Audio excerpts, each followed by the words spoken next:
जय जय श्री राधे श्याम, जय जय श्री राधे श्याम। प्रेमाश्रु प्रवाह। शीत ऋतु थी। वृंदावन में शीत का प्रकोप शुरू हो गया था। महर्षि सांडिल्य अपनी बात बता रहे थे। संध्या होने वाली थी। मैं संध्या गायत्री करने के लिए तैयार ही था कि सामने एक नौका आकर खड़ी हुई। हे ब्रजनाथ, मेरी कुटिया यमुना जी के किनारे पर ही थी तो मैंने देख लिया। एक सखी उतरी उस नौका से, श्री राधा रानी। मैं आनंदित हो उठा, पर अलादनी ऐसे कैसे आती? महर्षि, मैं ललिता सखी। उन अलादनी की निज सहचरी ने मुझे प्रणाम किया था। ओह, आओ, मैं आपको पहचानता हूँ, मैंने कहा और एक आसन देकर उन सखी को प्रणाम किया। वो कुछ देर तक बोली ही नहीं, पर श्री राधा की सखी थी, वो कोई साधारण नहीं। महर्षि, मैं आपसे कुछ कहने आई हूँ और पूछने भी। हे महर्षि, आप ही हमारा समाधान कर सकते हैं, कृपा करें। अश्रु बह गए थे ये कहते हुए सखी के। आंसू पोंछे, अपने आप को सहज बनाया। हाँ, आप कह सकती हैं।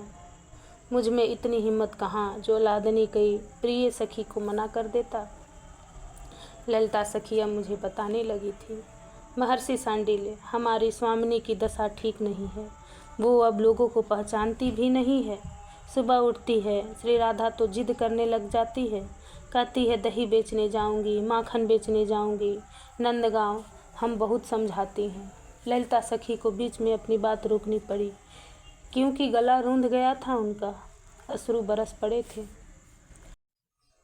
हे वज्रनाथ, मैंने जल पिलाया ललिता सखी को। फिर कुछ देर बाद उन्होंने बोलना शुरू किया।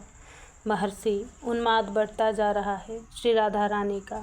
कल की बात कहने लगी, महारास है आज, वृंदावन में जाऊंगी, चलो। अरे ललिते, तू इस तरह मुझे क्यों देख रही है? मुझे सजा दे, मेरा श्रृंगार कर, आज महारास है। मुझे नहलाओ, उपटन लगाओ, मैं सुंदर दिखूं, अपने प्यारे को ऐसी सजाओ मुझे। पर वो तो मथुरा गए, एक सखी ने अपना मुंह खोल दिया। बस इतना सुनना था कि वो फिर मूर्छित हो गए। क्या करूं मैं, कुछ समझ नहीं आ रहा महर्षि। आपके पास आई हूँ कि कोई उपाय तो होगा इसका, आप कुछ कहें। ललिता सखी मेरी ओर देखने लगी। क्या उपाय बताऊं मैं ललिता? कृष्ण अब शायद ही आए इस वृंदावन में, मैंने इतना क्या कहा? ललिता सखी के देह में कंपन होने लगा था। आप ऐसा ना कहें, हमारी स्वामिनी शरीर त्याग देगी, फिर हम भी नहीं कहाँ बचेंगी।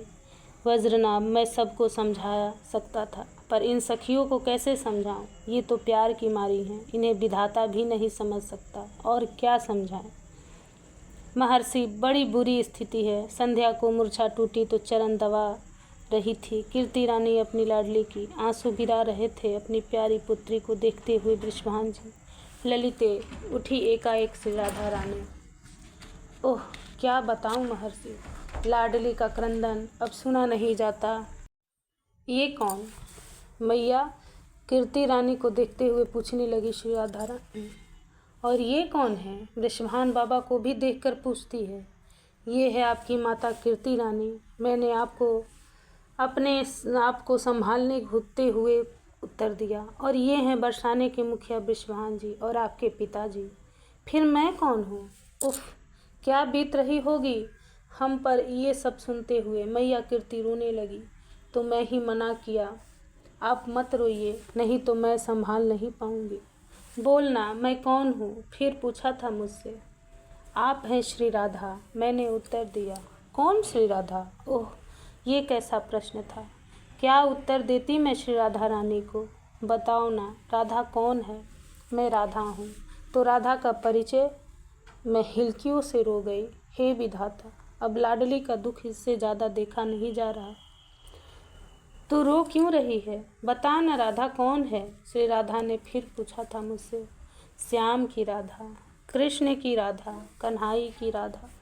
बस इतना सुनना था कि हा श्याम, हा कृष्ण, हा प्राणधन, यही कहते हुए फिर मूर्छित हो गई। अब तो महर्षि ऐसी स्थिति हो गई है कि श्री राधा को कोई कृष्ण नाम भी सुना दे, हम सब सावधान रहती हैं, क्योंकि मात्र कृष्ण के नाम से ही उन्हें उन्माद चढ़ जाता है। पर कब तक ना सुनाए, श्याम तमाल है, वृंदावन में श्याम तमाल के अनेकों सघन कुंज है, आकाश में श्याम घन है, इन सबको देखकर भी तो कभी कभी उन्माद। महर्षि 4 दिन पहले की बात है।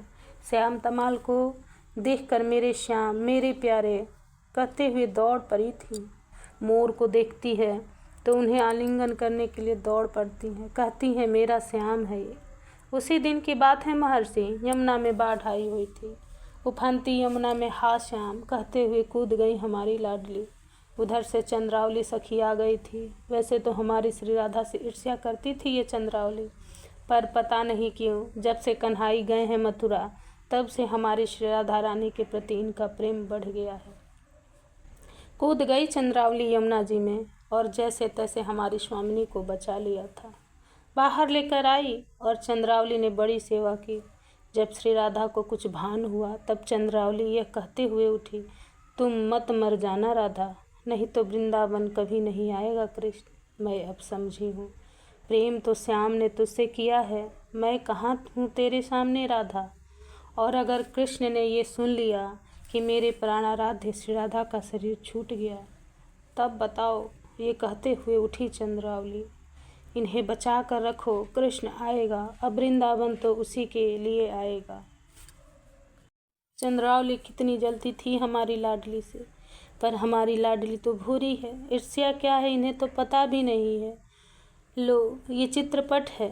चंद्रावली कृष्ण का एक मनोहारी चित्र दे गई श्री राधा रानी को और ये कहते हुए गई, राधा ये चित्र स्वयं कृष्ण ने मुझे दिया था, अपने हाथों से दिया था, पर मैं क्या करूँ इस चित्र का, वो प्यार तो तुमसे करता है। लो तुम इसे रख लो और सुनो, इसे देखती रहो, तुम जिंदा रह लोगी और तुम्हें जिंदा रखना आवश्यक है, नहीं तो हमें अब कहाँ मिलेंगे वे श्याम।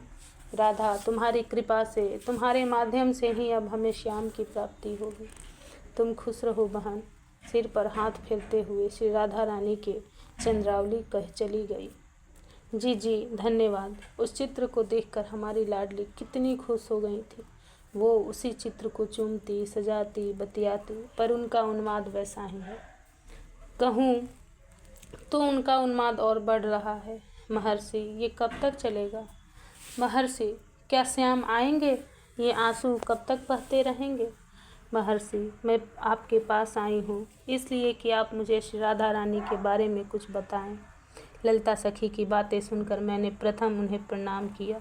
वो चकित भाव से मुझे देखने लगी। मैंने हाथ जोड़ लिए। हे ललितांबा, अब ही चिद शक्ति की मूल हो, आप ही परा प्रकृति हो, भगवान शिव के हृदय में विराजने वाली हे मूल प्रकृति के स्वामिनी, आपकी जय हो, जय हो। स्तुति करते हुए आनंदित हो रहे हैं महर्षि। तब कहते हैं, आप सबकी स्वामिनी हैं, पर आपकी भी जो स्वामिनी है वो ब्रह्मा की आह्लादिनी शक्ति है।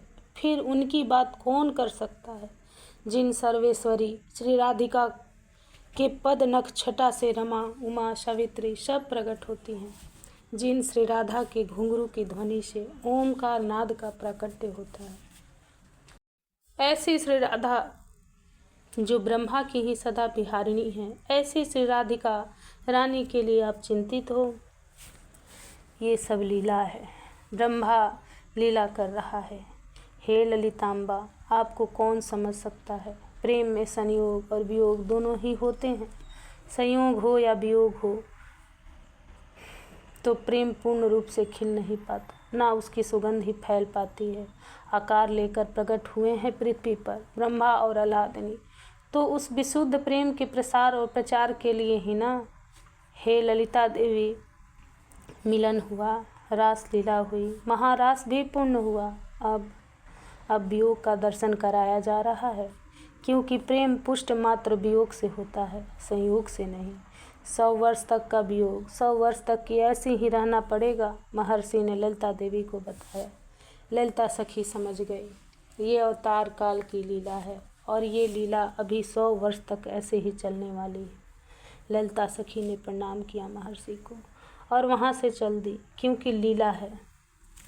नौका को चलाते हुए रात में बरसाने पहुँची थी ललिता सखी। जय जय श्री राधे श्याम, जय जय श्री राधे श्याम।